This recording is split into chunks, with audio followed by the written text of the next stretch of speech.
I sometimes read public domain books here on Leaves of Glen, and they were written a long time ago, so they're usually racist or sexist or bigoted. But in there somewhere and all that is a story, and that's why those stories are famous. Other times, I read works from independent authors, and they're delightfully not racist, but they might have adult language or adult situations. So that's your warning, but I'm sure you are grown up enough to handle it. Don't write to me complaining. What's that? It's a purring cat. He is crawling all over me. I'm back down in the basement because I'm feeling a little bit more secure about the mice situation down here.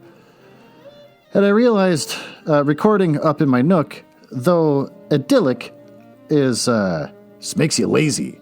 I'm reclining in a chair with a microphone I've hooked up and all sorts of stuff, and you're just sort of like lazy and not into it. And tried to record an episode of The Book Boys with Ben last week, and I wasn't feeling it. I just wanted to take a nap, so that's kind of weird.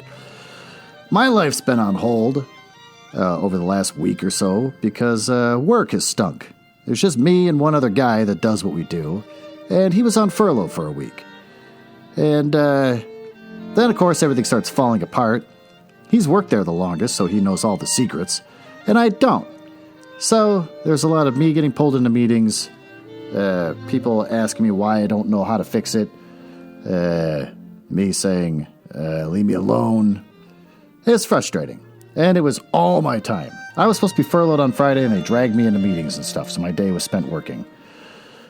So it kind of just makes you sort of sit there and not have anything else interesting go on in your life. I haven't lost any weight, stuck at my certain weight. Doesn't matter how much I exercise or eat, I'm just stuck at a certain weight. So I just have to accept the fact that I'm old and fat. That's kind of it. Oh, now the cat's rubbing the microphone. That's not something we do. The weather is hot and cold and hot and cold and hot and cold. So me being old, my sinuses act up and now my head hurts all the time. It's very frustrating. My nose is running. It just sucks. So, this last week, got nothing to report, except the frustration. Just general frustration. So, with that, let's dive into our next short story from the best Russian short stories. This one called One Autumn Night by Maxim Gorky.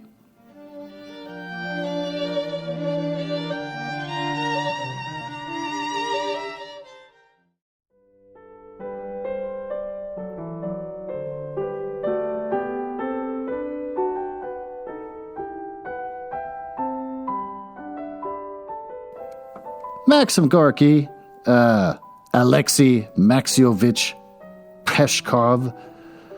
He was born in Russia on 16th of March, 1868, and he lived until 18th of June, 1936, primarily known as Maxim Gorky. He's a Russian and Soviet writer, a founder of the Surrealist Realism literary method, and a political activist. He's also a 5-time nominee of the Nobel Prize in Literature. Prior to his renown as an author, he frequently changed jobs and roamed across the Russian Empire. These experiences would later influence his writing. Famous works: Lower Depths, 26 Men and a Girl, The Song of the Stormy Petrel, My Childhood, Mother. Oh, as time went on, his titles got slimmer and slimmer. Summer Folk, and Children of the Sun. He had associations with Leo Tolstoy, Anton Chekhov, and Gorky would later mention them in his memoirs. He was active in the emerging Marxist-communist movement, and he publicly opposed the Tsarist regime. So, knowing all that, it was Joseph Stalin's personal invitation to live in the USSR until his death. So, there you go. You got that. That's interesting and all. What's more interesting is the editor who compiled all these short stories. I looked him up. He was born in Russia in 1875, and he died in New York City in 1943. He was a Russian-American translator and editor. He worked at various places. What made him interesting is that, he could fuss and fight. So what I read out of the Wikipedia is, as a result, of, because he had his own publishing company, publishing controversial writers, Thomas Seltzer, was attacked by the New York Society for the Suppression of Vice in 1922. And all copies of D.H. Lawrence's Women in Love and Arthur Schnitzer's Casanova Homecoming and the anonymously written A Young Girl's Diary were confiscated. Seltzer refused to back down, retaining a lawyer and fighting the attempted censorship in the court case of the People versus Seltzer. Although victorious, it was not to be the end of Seltzer's fight against censorship, as he was charged with publishing unclean books in 1923. Once again, D.H. Lawrence, Women in Love was the impetus for the charges. Fighting censorship charges eventually led Seltzer's publishing efforts into bankruptcy. The business was taken over by Seltzer's nephews, Charles and Albert. He died in New York in 1943, 3 years after his wife's death. He had no children. So he not only put together a fun little book of Russian short stories, he also was fighting for censorship. Or against it. What a nice guy. So with that, let's dive into our story.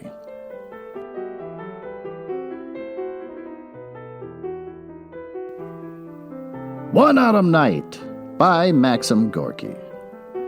Once, in the autumn, I happened to be in a very unpleasant and inconvenient position.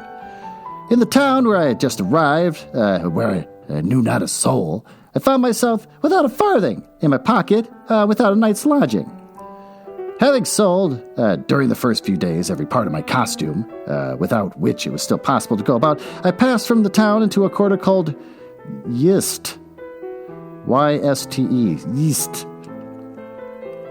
Where there was a steamship wharves, a quarter which during the navigation season fermented with boisterous, laborious life, but now was silent, and deserted. For we were in the last days of October. Dragging my feet along the moist sand and obstinately scrutinizing it with the desire to discover in it any sort of fragment of food, I wandered alone among the deserted buildings and warehouses, and thought how good it would be to get a full meal. In our present state of culture, hunger of the mind is more quickly satisfied than hunger of the body. You wander about the streets, you're surrounded by buildings, not bad looking from the outside, and you may safely say it, not so badly furnished inside. And the sight of them may excite within you stimulating ideas about architecture, hygiene, and many other wise and high-flying subjects. Hygiene is a high-flying subject. You may meet warmly and neatly dressed folks, all very polite and turning away from you tactfully, not wishing offensively to notice the lamentable fact of your existence. Well, the mind of a hungry man is always better nourished and healthier than the mind of the well-fed man. And there you have a situation from which you may draw a very ingenious conclusion in favor of the ill-fed. The evening, it was approaching. The rain was falling, and the wind blew violently from the north. Oh, it whistled in the empty booths and shops, blew into the plastered window panes of the taverns, and whipped into foam, the wavelets of the river, which splashed noisily on the sandy shore, casting their high white crests, racing one after another into the dim distance, and leaping impetuously over one another's shoulders. It seemed as if the river felt the proximity of winter, and was running at random away from the fetters of ice which the north wind might well have flung upon her that very night. The sky was heavy and dark. Down from it swept incessantly scarcely visible drops of rain, and the melancholy elegy in nature all around me was emphasized by a couple of battered and misshapen willow trees in a boat, bottom upwards. That was fastened to their roots. The overturned canoe, with its battered keel, its miserable old trees rifled by the cold wind, everything around me was bankrupt, barren and dead, and the sky flowed with undryable tears. Everything around was waste and gloomy. It seemed as if everything were dead, leaving me alone among the living, and for me also a cold death waited. I was 18 years old. Oh, a good time. I walked and walked along the cold, wet sand, making my chattering teeth wearable in honor of cold and hunger, and suddenly, as I was carefully searching for something to eat behind one of the empty crates, I perceived behind it, crouching on the ground, a figure in women's clothes, dank with the rain and clinging fast to her stooping shoulders. Standing over her, I watched to see what she was doing. It appeared she was digging a trench in the sand with her hands, digging away under one of the crates. Why are you doing that? I asked, crouching down on my heels, quite close to her. She gave a little scream and was quickly on her legs again. Now that she stood there staring at me with her wide-open gray eyes full of terror, I perceived that it was a girl of my own age, with a very pleasant face embellished, unfortunately, by the large blue marks. This spoilt her, although these blue marks had been distributed with a remarkable sense of proportion, one at a time, and all were of equal size. 2 under the eyes and 1 a little bigger on the forehead, just over the bridge of the nose. His symmetry was evidently the work of an artist well inured to the business of spoiling the human physiognomy. The girl looked at me, and the terror of her eyes gradually died out. She shook the sand from her hands, adjusted her cotton headgear, cowered down and said, I suppose you too want something to eat. Dig away then, my hands are tired. Over there, she nodded her head in the direction of a booth. There's bread for certain, and sausages too. That booth is still carrying on business. Oh, I began to dig. She, after waiting a little while looking at me, sat down beside me and began to help me. We worked in silence. I cannot say for how, whether I thought it was at the moment of the criminal code or morality or proprietorship and all the other things about which, in the opinion of many experienced persons, one ought to think every moment of one's life, wishing to keep as close to the truth as possible. I must confess that apparently I was so deeply engaged in digging under the crate that I completely forgot about everything else, except for this one thing. Oh, what could be inside that crate? The evening drew on. The gray, moldy, cold fog grew thicker and thicker around us. The waves roared with a holler sound than before, and the rain pattered down onto the boards of that crate more loudly and more frequently. Somewhere or other, the night watchman began springing his rattle.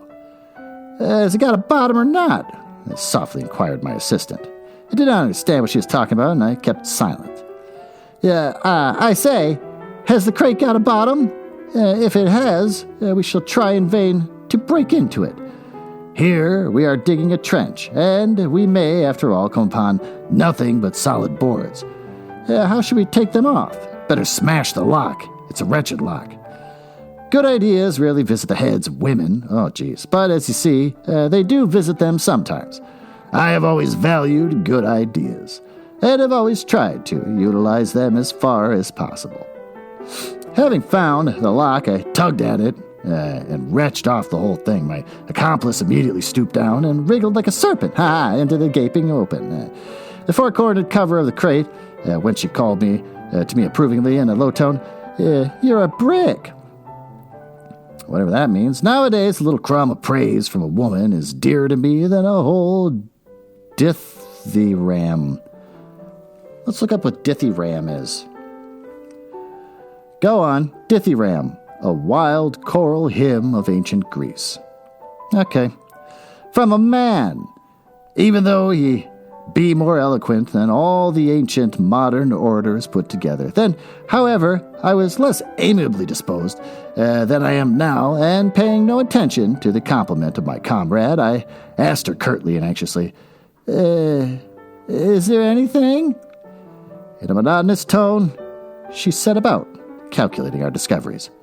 A basket full of bottles, thick furs, a sunshade, an iron pail. All this was unedible. I felt that my hopes had vanished, but suddenly she exclaimed vivaciously, "Ah, here it is. What? Bread. A loaf. If it's only wet, take it." A loaf flew at my feet, and after it herself. My valiant comrade, I have already bitten off a morsel, stuffed it in my mouth, and was chewing it. Come, give me some too. And we mustn't stay here. Where should we go? She looked inquiringly about on all sides. It was dark, wet, and boisterous. Look, there's an upset canoe yonder. Let us go there." "Let us go then," and off we set, demolishing our booty as we went and filling our mouths with large portions of it.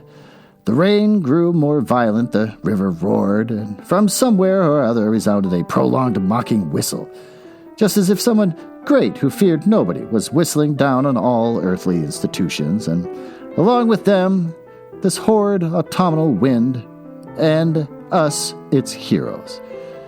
This whistling made my heart throb painfully, in spite of which I greedily went on eating, and in this respect the girl, walking on my left hand, kept even pace with me. What do they call you?" I asked her. "Why, I know not." "Natasha," she answered shortly, munching loudly. I stared at her.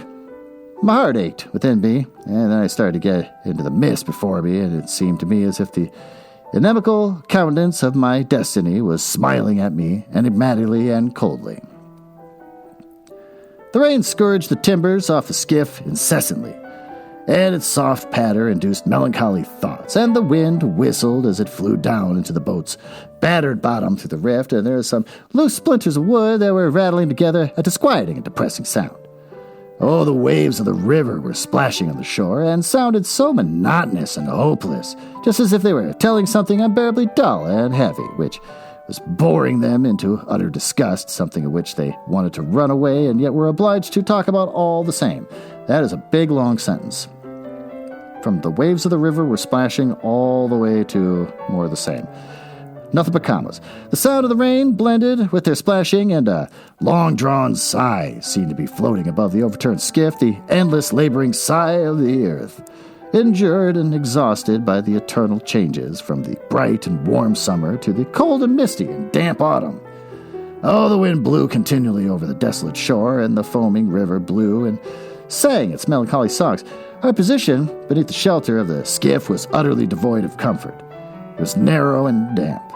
Tiny cold drops of rain dribbled through the damaged bottom. Gusts of wind penetrated it. We sat in silence and shivered with the cold. I remembered that I wanted to go to sleep. Natasha leaned her back against the hull of the boat and curled herself up into a tiny ball, embracing her knees with her hands and resting her chin upon them. She stared doggedly at the river, the wide-open eyes on the pale patch of her face that they seemed immense, because of the blue marks below them. She never moved, and this immobility and silence, I felt it, gradually produced within me a terror of my neighbor. Oh, I wanted to talk to her, but I knew not how to begin. It was she herself who spoke. "What a cursed thing life is," she exclaimed plainly, abstractedly, and in a tone of deep conviction. This is no complaint. In these words there was too much indifference for a complaint. The simple soul thought according to her understanding, and proceeding to form a certain conclusion, which she expressed aloud, and which I could not confute for fear of contradicting myself. Therefore I was silent, and she, as if she had not noticed me, continued to sit there, immovable. "Even if we croaked, what then?" Natasha began again, this time quietly and reflectively. And still there was not one note of complaint in her words. It was plain that this person, in the course of her reflections on life, was regarding her own case, and had arrived at the conviction that in order to preserve herself from the mockeries of life, she was not in a position to do anything else but simply croak, to use her own expression. The clearness of this line of thought was inexpressibly sad and painful to me, and I felt that if I kept silence any longer, I was really bound to weep. Oh, and it would have been shameful to have done this before a woman, especially if she is now weeping herself. I resolved to speak to her. "Who was it that knocked you about?" I asked. For the moment, I could not think of anything more sensible or more delicate. "Pashka did it all," she answered in a dull, level tone. "Who's he?" "My lover. He was a baker." "Did he beat you often?" This is a great conversation. "Whenever he was drunk, he beat me. Often." And suddenly, turning toward me, she began to talk about herself, Pashka, and their mutual relations. "He was a baker with red mustaches." With red mustaches. Like more than one? "And played very well on the banjo." Well, that's nice. He came to see her and greatly pleased her, for he was a merry chap and wore clean nice clothes, and he had a vest, which cost 15 rubles, and boots with just tops. For these reasons, she had fallen in love with him, and he became her creditor. And when he became her creditor, he made it his business to take away from her the money which her other friends gave to her for bonbons, and getting drunk on all this money. Oh, you'd fall to beating her. That would have been nothing if it had also been to run after other girls before her very eyes. Surprising that the beating is the less offensive thing. Cultures. Now, wasn't that an insult? I'm not worse than the others. Of course, that meant that he was laughing at me. The black guy. The day before yesterday, I asked leave of my mistress to go out for a bit and went to him. And there I found Dimka, sitting beside him drunk. And he, too, was half seas over. I said, you scoundrel, you. And he gave me a thorough hiding. He kicked me and dragged me by the hair, but that was nothing to come with after. He spoiled everything I had on, left me just as I am now. How could I appear before my mistress? He spoiled everything, my dress and my jacket, too. It was quite a new one. I gave a $5 for it, and tore my kerchief from my head. Oh, Lord, what will become of me now? She suddenly whined in a lamentable, overstrained voice. Oops, kind of burped there. Well, the wind howled and became ever colder and more boisterous. Again, my teeth began to dance up and down, and she huddled up to avoid the cold, pressed as closely to me as she could, so that I could see the gleam of her eyes through the darkness. What wretches all you men are! I'd burn all of you in an oven. I'd cut you to pieces. If any one of you was dying, I'd spit in his mouth and not pity him a bit. Mean skunks! You wheedle and wheedle, you wag your tails like cringing dogs, and we fools give ourselves up to you, and it's all up with us. Immediately you trample us underfoot, miserable loafers. She cursed us up and down. My cat's here now. Come on, guy, move. Move it.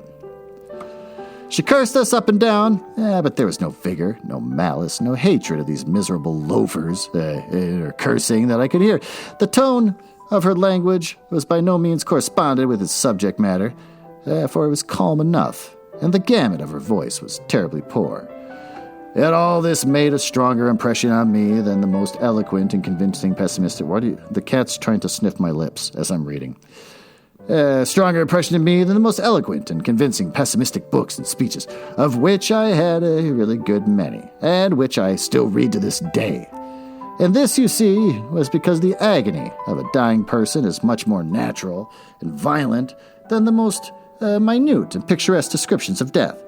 I felt really wretched. More from cold than from the words of my neighbor, I groaned softly and ground my teeth. Almost at the same time, I felt two little arms about me. Oh, and one of them touched my neck, and the other one lay upon my face. And at the same time, an anxious, gentle, friendly voice uttered the question, what ails you? I was ready to believe that someone else was asking me this, and not Natasha, who had just declared that all men were scoundrels, and expressed a wish for their destruction. But it was she, and now she began speaking quickly and hurriedly. Oh, what ails you, huh? Are you cold? Are you frozen? Ah, what a one you are, sitting there so silent, like a little owl. Why, you should have told me long ago. Cold, come, lie on the ground. Stretch yourself out, and I will lie. There, how's that? Now put your arms around me. Yeah, tighter. How's that? Now you'll be warm very soon now, and then we'll lie back to back. The night will pass so quickly, and if it won't, I say, have you been drinking? Turned out of your place? It doesn't matter. And she comforted me, and she encouraged me. May I be thrice accursed. Oh, what a world of irony was that in this single fact for me. Just imagine. Here was I, seriously occupied at this time with the destiny of humanity, thinking of the reorganization of the social system, of political revolutions, and reading all sorts of devilishly wise books whose abysmal profundity was certainly unfathomable. And by their very authors, at this time, I say, I was trying with all my might to make of myself a potent, active social force. It even seemed to me that I had partially accomplished my object. Anyhow, at this time, in my ideas about myself, I had got so far as to recognize that I had an exclusive right to exist, that I had the necessary greatness to deserve to live my life, and that I was fully competent to play a great historical part therein. And the woman was now warming me with her body. The wretched, battered, hunted creature who had no place and no value in life, and whom I had never thought of helping till she helped me herself, and whom I really would not have known how to help in any way, even if I thought it occurred to me. I was ready to think that all this was happening to me in a dream, in a disagreeable and oppressive dream. But it literally says UGH. It was impossible for me to think that, for cold drops of rain were dripping down upon me, and the woman was pressing close to me. Her warm breath was fanning my face. And, despite the slight odor of vodka, it did me good. The wind howled and raged, the rain smote upon the skiff, and the waves splashed, and both of us, embracing each other convulsively, nevertheless, shiver with cold. All this was only too real, and I am certain that nobody ever dreamed such an oppressive and horrible dream as that reality. Oh, but Natasha was talking all the time of something or another, talking kindly and sympathetically, as only women can talk. Beneath the influence of her voice and kindly words, a little fire began to burn up within me, and something inside my heart thawed in consequence. Then tears poured from my eyes, like a hailstorm, washing away from my heart much that was evil, much that was stupid, much sorrow and dirt which had fastened upon it before that night. Natasha comforted me. Come, that'll do, little one. Don't take on. That'll do. God will give you another chance. You will right yourself and stand in your proper place again, and it will be all right. And she kept kissing me. Many kisses did she give me, burning kisses, and all for nothing. Those are the first kisses from a woman that had ever been bestowed upon me, and they were the best kisses, too. For all the subsequent kisses cost me frightfully dear. It really gave me nothing at all in exchange.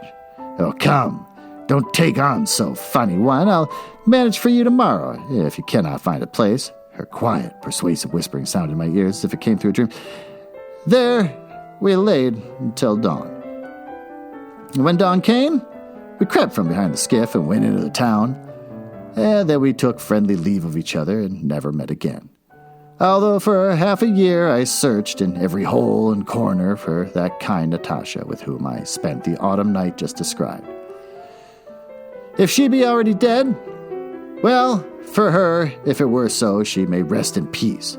And if she be alive, still I say, peace be to her soul, and may the consciousness of her fall never enter her soul. For that would be a superfluous and fruitless suffering if life is to be lived.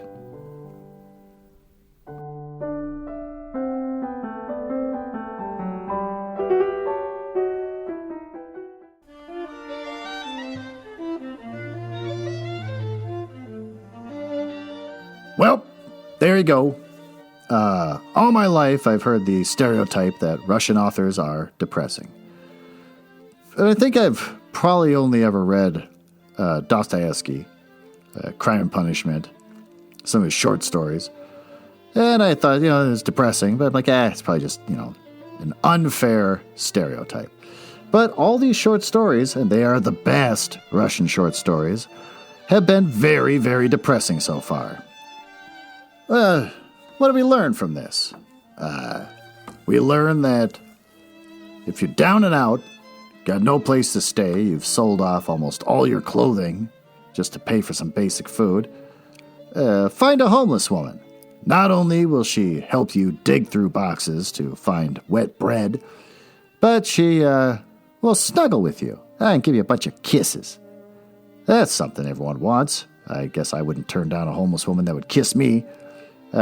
Weird that it comes from a time and a place where a woman getting beaten wasn't such a big deal, but wrecking her clothes was the most offensive part. And chasing around after other women was more offensive than the physical beating. So that's kind of mind-blowing, but, what am I going to say about it? It was written a long time ago. How does this tie into what I said before? Well, if things get frustrating at work and eats up all your time and you don't do anything else except for work, go find a homeless woman to give you kisses. And I think that's what we learned. Ben could use this advice. He's single. I should tell Ben about this story. I think he misses the kisses. Well, with that, thanks for listening. I will be back later this week with another episode.